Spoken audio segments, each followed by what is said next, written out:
दोस्तों, साल 2023 की सबसे बड़ी हनुमान जयंती और उस दिन साल की सबसे बड़ी पूर्णिमा भी है। हनुमान जयंती पर पड़ने वाली पूर्णिमा को सबसे बड़ी और सबसे खास पूर्णिमा माना जा रहा है, जो कि 6 अप्रैल को पड़ने वाली पूर्णिमा पर हनुमान जयंती भी है। इसीलिए इस योग में कई दुर्लभ सहयोग बन रहे हैं। ऐसे में इन 2 जगहों पर चुपचाप 2 दीपक जलाकर छोड़ दें। इससे मृत्युदंड, प्रत्यदोष, महाकाल सर्प दोष, नजर दोष, शनि दोष, राहु दोष सब कुछ होगा खत्म।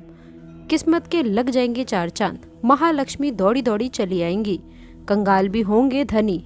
दोस्तों, आज हम आपको बताएंगे दीपक जलाने के कितने ज्यादा फायदे आपको आपके जीवन में मिलते हैं और किस प्रकार आपको दीपक जलाना चाहिए, कौन सी दिशा में, जिससे आप बहुत ज्यादा तरक्की प्राप्त कर सके और आप अपने जीवन में सभी बाधाओं को खत्म कर सकें। सबसे पहले बात तो आपको ध्यान में ये रखना है कि आप अपने घर के मंदिर में रोजाना ही आपको दीपक जलाना चाहिए। कभी भी ऐसा नहीं होना चाहिए कि आपने दीपक ना जलाया हो, क्योंकि दोस्तों घर के मंदिर में दीपक जलाना बहुत ही ज़रूरी होता है। इसी से आपके घर से सभी नेगेटिव एनर्जी बाहर निकलती है। अगर आप कोई भी दीपक नहीं जलाते हैं घर के मंदिर में या फिर अपने घर में शाम के समय, तो इससे आपके घर का वातावरण बहुत जल्दी नेगेटिव हो जाता है।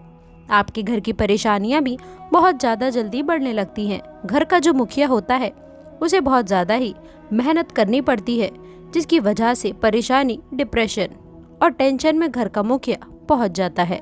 शाम के समय हिंदू धर्म में बहुत ही ज़्यादा महत्वपूर्ण माना जाता है और जो लोग शाम के समय कभी भी घी का दीपक या फिर तेल का दीपक अपने घर में नहीं जलाते हैं, तो उनके घर में हमेशा ही मुसीबत बनी रहती है।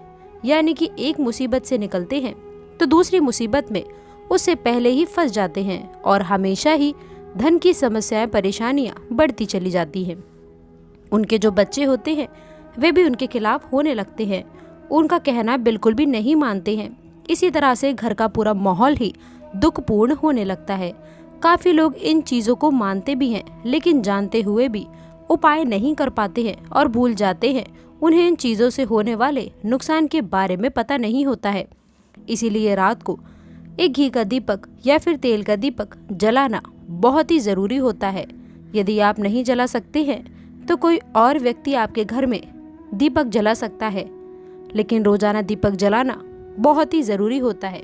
इसी से आपकी सभी नेगेटिव एनर्जी आपके घर से हमेशा बाहर रहती हैं।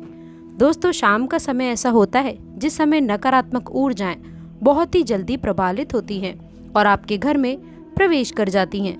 ऐसे में यदि आप घर में या फिर घर के मंदिर में दीपक नहीं जलाते हैं तो नेगेटिव एनर्जी आपको बहुत ही ज़्यादा जल्दी परेशान करती हैं, सभी काम बिगाड़ने लगती हैं। जिस समय सूर्य डूब जाता है उसी समय ये नेगेटिव एनर्जी बहुत ही ज़्यादा जल्दी प्रबल हो जाती है। उसी समय आपको मुंह हाथ पैर धोकर दीपक जलाना चाहिए। अगर आप खुद नहीं कर सकते हैं तो कोई और व्यक्ति भी आपके लिए कर सकता है। दोस्तों, इस घर में बहुत सारे लोग बीमार रहते हैं या फिर बीमारी कभी भी ठीक नहीं होती है, तो ये भी एक संकेत होता है कि आपके घर में बहुत ही ज़्यादा नकारात्मक ऊर्जाएं हैं, जो परेशानियों को, बीमारियों को, मुसीबतों को बहुत ही ज़्यादा बढ़ा रही हैं। इन सभी चीज़ों को खत्म करने के लिए आपको अपने घर में जब सूरज ढल जाता है तो उस समय घी का दीपक या फिर सरसों के तेल का या फिर तिल के तेल का दीपक भी पूर्व दिशा में आप जला सकते हैं। लेकिन रोजाना इन चीज़ों को करना बहुत ही ज़रूरी है, तभी आपको इसके लाभ मिल पाते हैं। अगर आपके घर में धन से जुड़ी समस्याएं, नौकरी, व्यवसाय से जुड़ी हुई कोई भी समस्याएं हैं, अगर ऐसी समस्याएं बहुत ही ज़्यादा होती हैं तो आपको अपने घर के उत्तर दिशा में रोज़ाना ही घी का दीपक जलाना चाहिए। इसे एक भी दिन आप मिस ना करें। अगर आप रोज़ाना उत्तर दिशा में घी का दीपक जलाते हैं तो इससे आपकी धन से जुड़ी हुई समस्याएं खत्म हो जाती हैं। जिन लोगों को नौकरी नहीं मिल रही थी तो उनको भी नौकरी मिलने लग जाती है, और अगर वही व्यक्ति जिसको परेशानी है और वही अगर रोज दीपक जलाता है तो उससे मिलने वाले फायदे और भी ज़्यादा हो जाते हैं। शाम के समय घी का दीपक या फिर तेल का दीपक जलाना बहुत ही ज़रूरी होता है। आप कभी भी इन चीज़ों को नज़रअंदाज ना करें, क्योंकि इन्हीं से आपके जीवन में परेशानियां बढ़ सकती हैं व मुसीबतों का सामना करना पड़ सकता है। आपको ये जानकर हैरानी होगी कि जो भी घी का दीपक आप जलाते हैं उससे जो निकलने वाली ऊर्जाएं होती हैं वह आपके घर में फैलती हैं। तो इससे घर का माहौल एकदम से सुखमय बनने लगता है, यानी कि पॉजिटिव होने लग जाता है। घर के सभी लोग शांति से रहने लगते हैं। इसी प्रकार से जो तेल का दीपक होता है ये भी जब जलता है तो इससे आपके आसपास जितनी भी नकारात्मक ऊर्जाएं हैं वह खत्म हो जाती हैं, क्योंकि इन दीपकों से निकलने वाली जो ऊर्जाएं होती हैं, धुआं होता है, वो नेगेटिव एनर्जी को बाहर निकालता है, वह आपके आसपास की एनर्जी को पॉजिटिव बनाता है। तो ये बहुत ही ज़रूरी चीज़ें हैं। शाम के समय कभी भी आप इन चीज़ों को कभी मिस ना किया करें, तभी आप अपने जीवन में सफलता पा सकते हैं। वह आपकी जितनी भी मनोकामना है वह भी पूर्ण होती हैं। दोस्तों, हम अपने घर के पूजा घर में पूजा पाठ करते हैं और मूर्ति आदि रखते हैं। दोस्तों, मूर्ति का क्या महत्व होता है आज हम आपको इस वीडियो के माध्यम से बताने वाले हैं। जिस घर के पूजा घर में एक साथ ये 2 मूर्तियां होती हैं वहीं पर बनता है राजयोग और दुनिया आपके कदमों में आ जाती है। कहने का तात्पर्य ये है कि आपको सर्व सुख प्राप्त हो जाता है जिसकी आपने कल्पना की है, जिसकी आपने मनोकामना मांगी है। दोस्तों, घर के पूजा घर में हम पूजा करते हैं, पूजा पाठ करते हैं और पूजा पाठ के माध्यम से ही कुछ चीज़ें देखने और मनाने आदि का प्रयत्न करते हैं ताकि हमें उस पूजा का फल प्राप्त हो जाए। और हम उसी अनुरूप घर के अंदर मूर्ति आदि लगवाते हैं ताकि हम उन देवी देवताओं का सुंदर मुंह देख सकें और उनका आशीर्वाद प्राप्त कर सकें। लेकिन दोस्तों, अगर हम अपने घर के पूजा घर में इन मूर्तियों के साथ में अन्य मूर्तियां भी रखते हैं तो निश्चित तौर पर हमारी किस्मत बदल जाती है और देखते ही देखते हमारे जीवन के अंदर के सारी कंगाली समाप्त होने लगती है। दोस्तों, बात करते हैं उन मूर्तियों के बारे में कि आखिर कौन सी 2 मूर्तियां एक साथ में आपको रखनी चाहिए ताकि उसका सच्चा सर्व सुख आपको प्राप्त हो सके।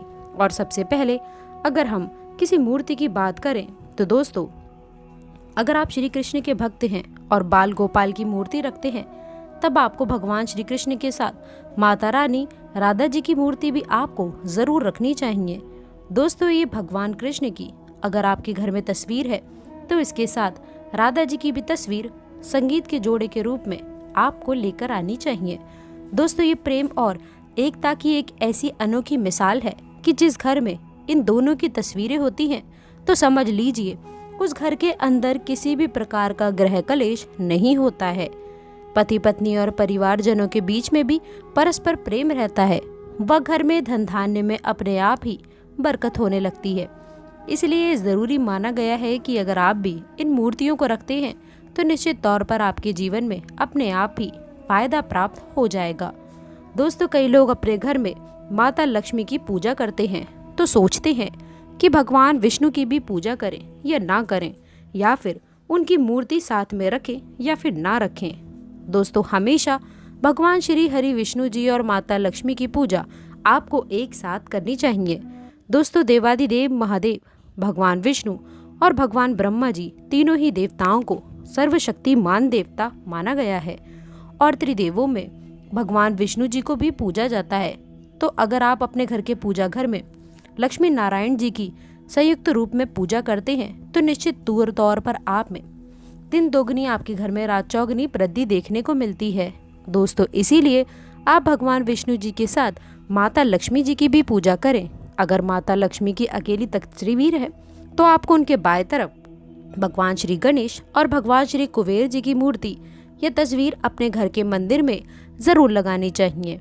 यदि आप माता लक्ष्मी जी की बाईं तरफ भगवान श्री गणेश जी की मूर्ति लगाते हैं या तस्वीर लगाते हैं तो आपको निश्चित तौर पर लाभ प्राप्त होता है और देखते ही देखते आपके जीवन के अंदर की कंगाली समाप्त होने लगती है। और धन प्राप्ति के लिए आपको लक्ष्मी गणेश की संयुक्त रूप से पूजा पाठ करनी चाहिए। माना जाता है कि माँ लक्ष्मी धन देती हैं तो भगवान श्री गणेश रिद्धि सिद्धि का भंडार और वृद्धि का विकास करते हैं। इसी वजह से इनकी पूजा बहुत जरूरी मानी गई है। दोस्तों, आपको बता दें कि घर के मंदिर में हमेशा आप लोगों को कुछ ही मूर्ति रखनी चाहिए, एकदम से भगवान का चट्टा नहीं लगाना चाहिए। दोस्तों, इसी तरह से आप लोगों को इन तस्वीरों का उपयोग अवश्य ही करना चाहिए। दोस्तों, आपको बता दें कि कुछ मूर्ति ऐसी हैं जो आपको नहीं रखनी है, जैसे कि भगवान भैरवनाथ और शनिदेव की मूर्ति राहु केतु की इस प्रकार की तस्वीरें आप अपने घर में नहीं लाइए। प्रतीकात्मक रूप से आप घर के पानी रखने के स्थान पर उनकी पूजा कर सकते हैं, क्योंकि इनकी साधना तंत्र मंत्र और विशेषकर महत्व द्वारा की जाती है। घर के अंदर आप ऐसे ही इनकी पूजा पाठ आप नहीं कर सकते हैं। इनकी पूजा पाठ में अगर किसी प्रकार की कमी रह जाती है तो उनको बहुत ज़्यादा क्रोध आ जाता है। इनके क्रोध का आपको सामना करना पड़ता है। इसी वजह से आपको इस प्रकार की तस्वीरें या मूर्तियाँ अपने घर के अंदर नहीं रखना चाहिए। और जो पहले हमने आपको बताया उस प्रकार की तस्वीरों को निश्चित तौर पर आप रखकर अपने जीवन में फायदा प्राप्त कर सकते हैं। दोस्तों, यदि आप भगवान शिव शंकर से प्यार करते हैं तो कमेंट बॉक्स में लिखे हर हर महादेव, और यदि आप हनुमान जी के सच्चे भक्त हैं तो कमेंट बॉक्स में जय श्री राम अवश्य लिखें। तो आशा करते हैं कि वीडियो में दी गई जानकारी आपको पसंद आई होगी।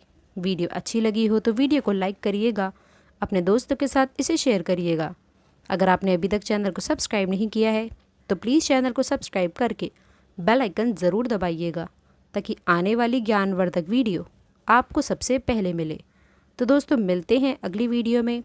तब तक के लिए गुड बाय, और अंत तक जुड़े रहने के लिए आप सभी का बहुत बहुत धन्यवाद।